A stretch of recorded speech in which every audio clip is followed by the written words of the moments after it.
Hello दोस्तों, perfect study station में आपका स्वागत है।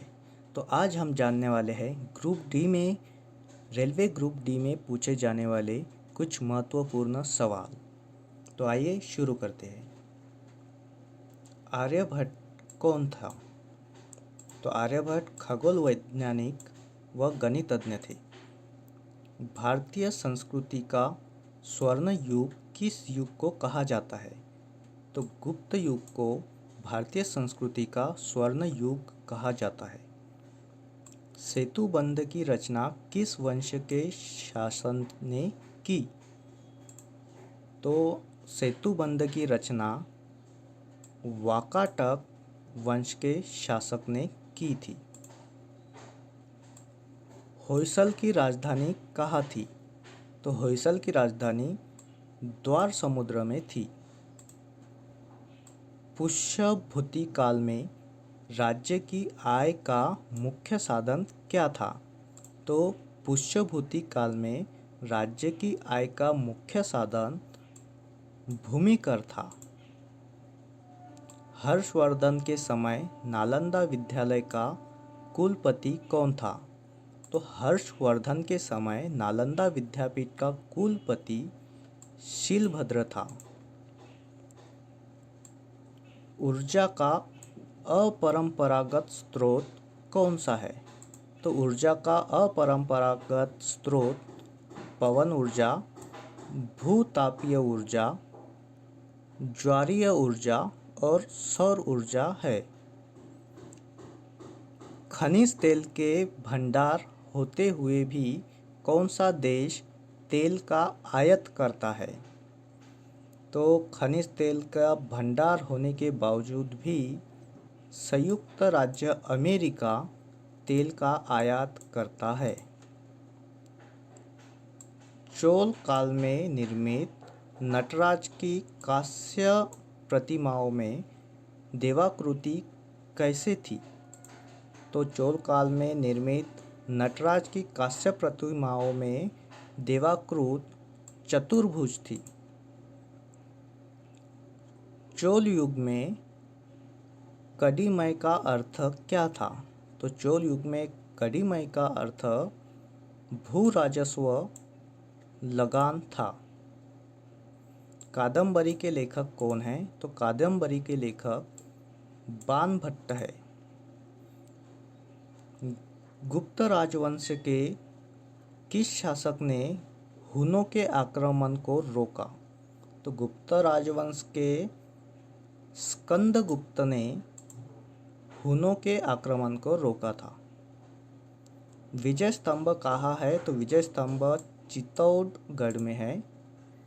महमूद गजनवी का राज दरबारी कवि कौन था? तो महमूद गजनवी का राज दरबारी कवि फिरदौसी था। रुर बेसिन कोयला क्षेत्र किस देश में है? तो रुर बेसिन कोयला क्षेत्र जर्मनी में है। गुप्त वंश के किस शासक ने महाधीराज की उपाधि धारण की थी?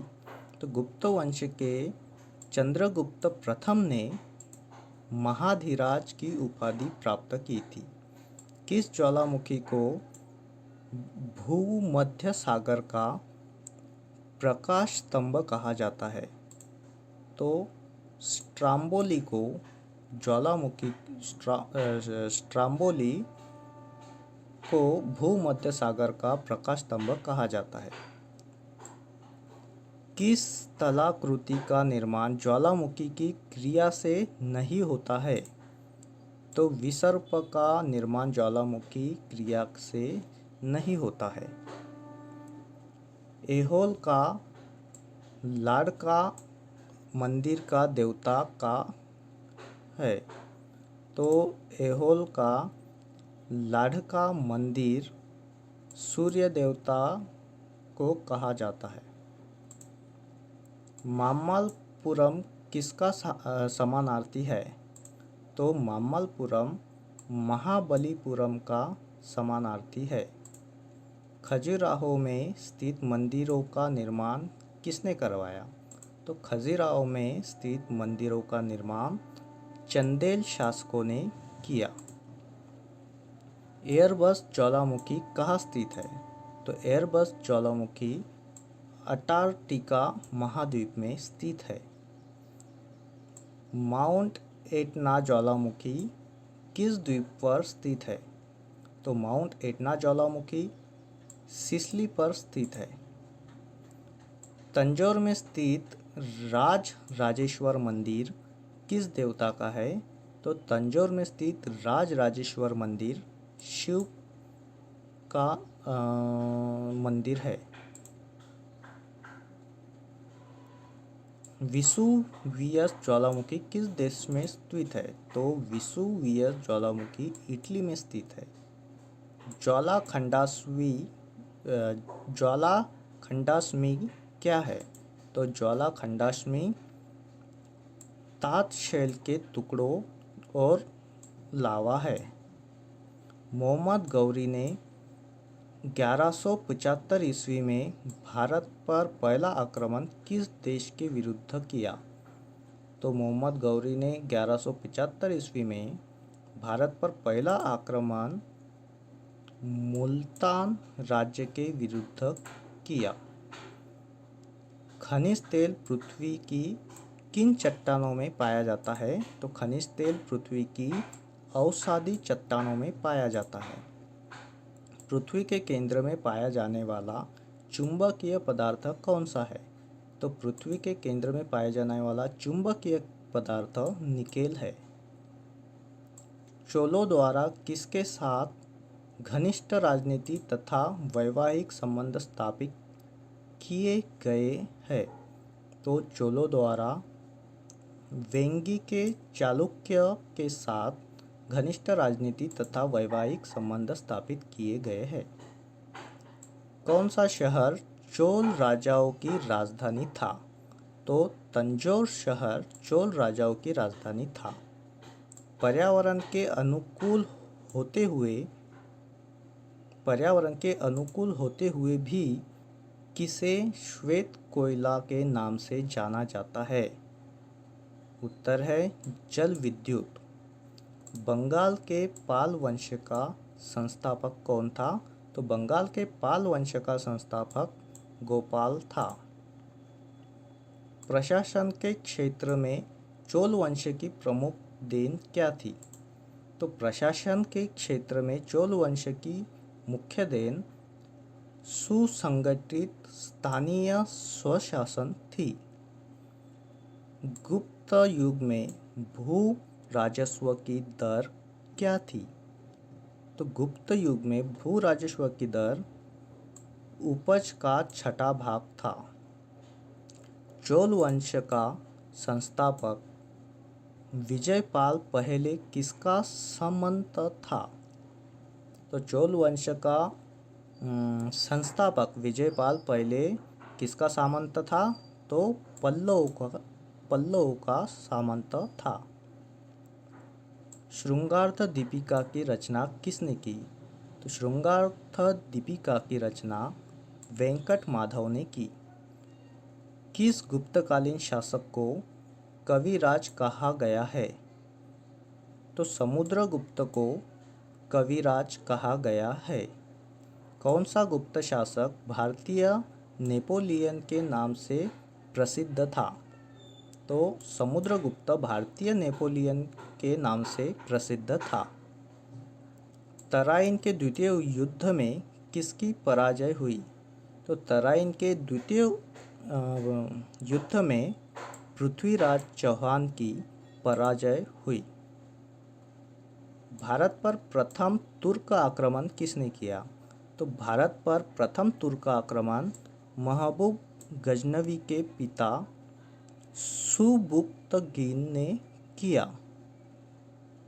महमूद गजनवी ने प्रथम आक्रमण किस राज्य के विरुद्ध किया था? तो महमूद गजनवी ने प्रथम आक्रमण हिंदू शाही राज्य के विरुद्ध किया। पृथ्वी की सतह के नीचे द्रवीभूत शैल क्या कहलाता है?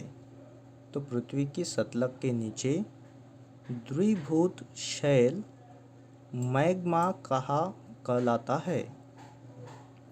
किस ज्वालामुखी में ऐतिहासिक काल से उद्गार नहीं हुए?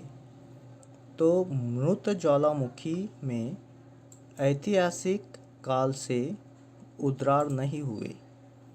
थोरियम का सबसे अधिक भंडार कहाँ पाया जाता है? तो थोरियम का सबसे अधिक भंडार भारत में पाया जाता है। तक्षशिला नगर किन नदियों के मध्य स्थित था? तो तक्षशिला नगर सिंधु व झेल नदियों के मध्य स्थित था।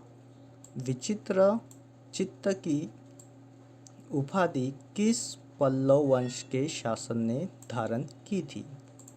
तो विचित्र चित्त की उपाधि महेंद्र वर्मन ने धारण की थी।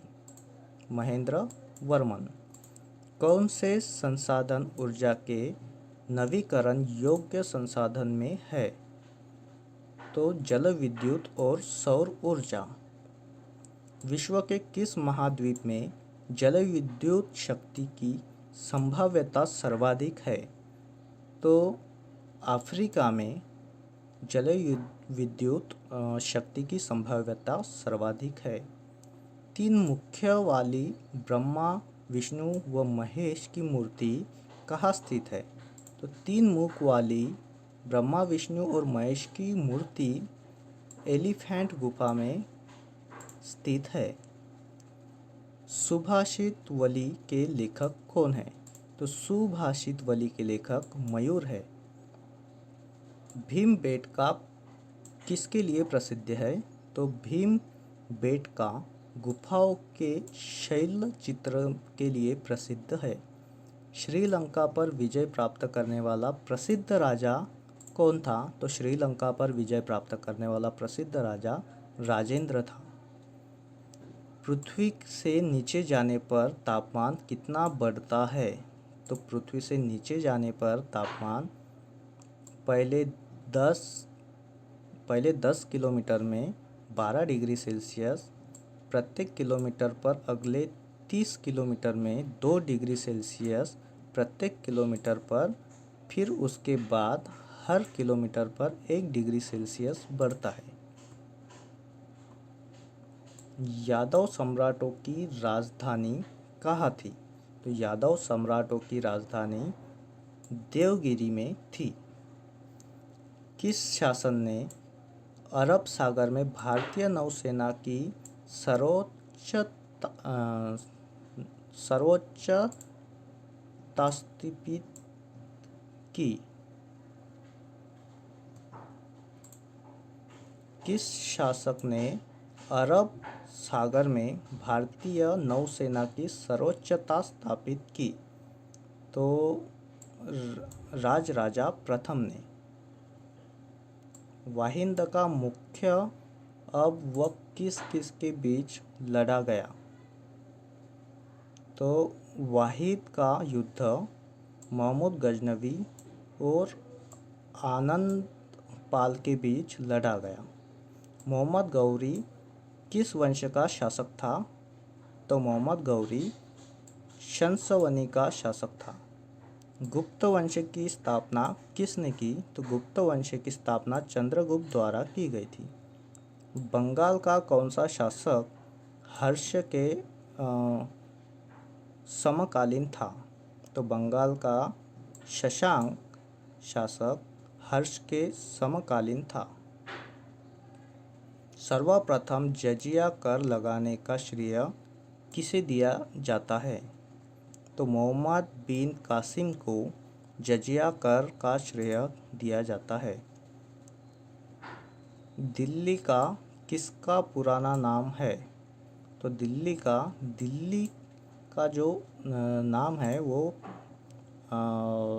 दिल्ली का जो पुराना नाम है वह दिल्ली का था। पृथ्वीराज रासो की रचना किसने की? तो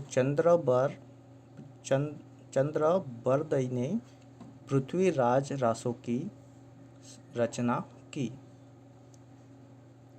अंधी घाटी क्षेत्र किस खनिज के लिए विख्यात है?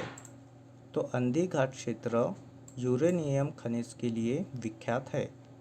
किस प्रकार के ज्वालामुखी को पिलियन तुल्य ज्वालामुखी कहा जाता है? तो विसुवियस तुल्य ज्वालामुखी को पिलियन तुल्य ज्वालामुखी कहा जाता है। पुष्यभूति वंश की स्थापना किसने की? तो पुष्यभूति वंश की स्थापना पुष्यभूतिवर्धन ने की। सर्वप्रथम किसने पता लगाया कि पृथ्वी गोल है? तो सर्वप्रथम पाइथागोरस ने पता लगाया कि पृथ्वी गोल है। विश्व में किस प्रकार का कोयला सबसे अधिक पाया जाता है? तो बिटुमिनस प्रकार का कोयला सर्वाधिक पाया जाता है। महमूद गजनवी के आक्रमण के फलस्वरूप कौन सा शहर फारसी संस्कृति का केंद्र बना? तो जवाब है लाहौर। कुजबास कोयला क्षेत्र किस देश में स्थित है? तो कुजबास कोयला क्षेत्र रूस में स्थित है। संसार में पृथ्वी पर कुल कितने % जल है? तो संसार में पृथ्वी पर कुल 71% जल है। गुप्त वंश की स्थापना कब हुई? तो गुप्त वंश की स्थापना 319 ईस्वी में हुई। नालंदा विद्यालय की स्थापना किस युग में हुई? तो गुप्त युग में नालंदा विद्यालय की स्थापना हुई। तराइन का दूसरा युद्ध कब हुआ? तो तराइन का दूसरा युद्ध 1192 ईस्वी में हुआ। भूपृष्ठ की किस परत में बेसाल्ट चट्टानों की अधिकता है? तो भूपृष्ठ की सीमा परत में बेसाल्ट चट्टानों की अधिकता है।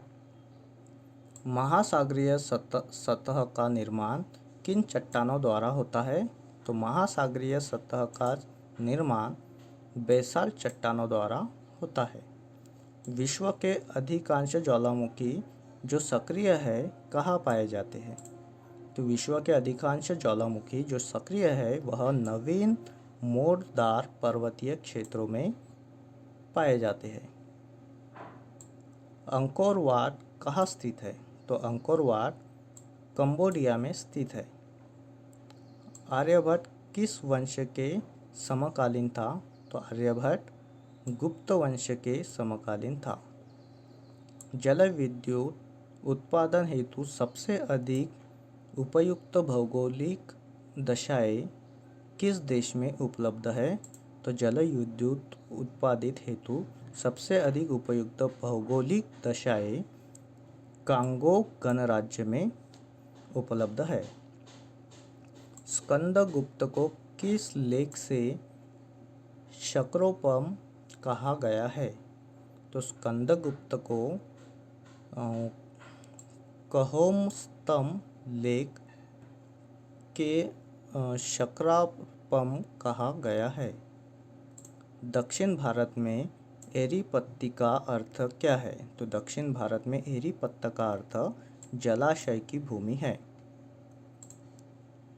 म्यांमार का पेंगुयोमा क्षेत्र किसके लिए प्रसिद्ध है? तो म्यांमार का पेंगुयोमा क्षेत्र खनिज तेल के लिए प्रसिद्ध है। किस देश में सर्वप्रथम पेट्रोलियम का उत्पादन हुआ? तो संयुक्त राज्य अमेरिका में पेट्रोलियम का उत्पादन हुआ। 10,000 धुआरों की घाटी कहाँ पाई जाती है? तो 10,000 धुआरों की घाटी अलास्का में पाई जाती है।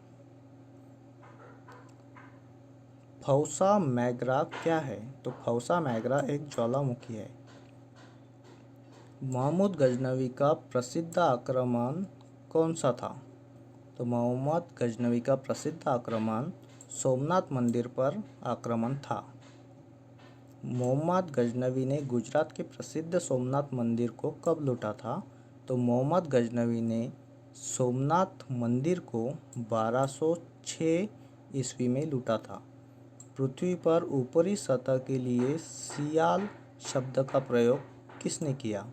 तो पृथ्वी की ऊपरी सतह के लिए सियाल शब्द का प्रयोग स्वेस ने किया। पृथ्वी के केंद्र में पाया जाने वाला चुंबकीय पदार्थ कौन सा है? तो पृथ्वी के केंद्र में पाया जाने वाला चुंबकीय क्षेत्र निकेल है। भगवान नटराज का प्रसिद्ध मंदिर कहाँ स्थित है? तो भगवान नटराज का मंदिर चिदम्बरम में स्थित है। विश्व में पेट्रोलियम का सबसे बड़ा आयातक देश कौन सा है? तो संयुक्त राज्य अमेरिका है। चोल युग में किसने हिरण्यगर्भ नामक त्योहार का आयोजन किया? तो चोल युग में हिरण्यगर्भ नामक त्योहार लोक महादेवी ने आयोजित किया। चोल युग में सोने की सिक्के क्या कहलाते थे? तो चोल युग में सोने के सिक्के कुलंजु कहलाते थे। चालुक्य वंश का सबसे प्रतापी राजा कौन था? तो चालुक्य वंश का सबसे प्रतापी राजा पुलिकेशन था। सर्वप्रथम किसने किया कि पृथ्वी गोल है ऐसा कहा था? तो मैगलेन ने कहा था। पृथ्वी के कुल द्रव्यमान में कितना % मेटल पाया जाता है? तो पृथ्वी के कुल द्रव्यमान में 68% मेटल पाया जाता है। नालंदा विश्वविद्यालय की स्थापना कब हुई थी? तो 1415 से लेके 45 ईस्वी में नालंदा विश्वविद्यालय की स्थापना हुई थी। पृथ्वी नारंगी के समान है, यह किसने बताया था? तो न्यूटन ने बताया था कि पृथ्वी नारंगी के समान है। तो पृथ्वी के उत्तर गोलार्ध पर जल की मात्रा कितने % है? तो पृथ्वी के उत्तरी गोलार्ध में पानी की मात्रा 61% है। तो इस प्रकार हमारे रेलवे ग्रुप डी में पूछे जाने वाले महत्वपूर्ण 100 प्रश्नों के बारे में अभी हमने पढ़ा है। तो अगर आपको वीडियो अच्छा लगा तो वीडियो को लाइक करें, सब्सक्राइब करें। धन्यवाद।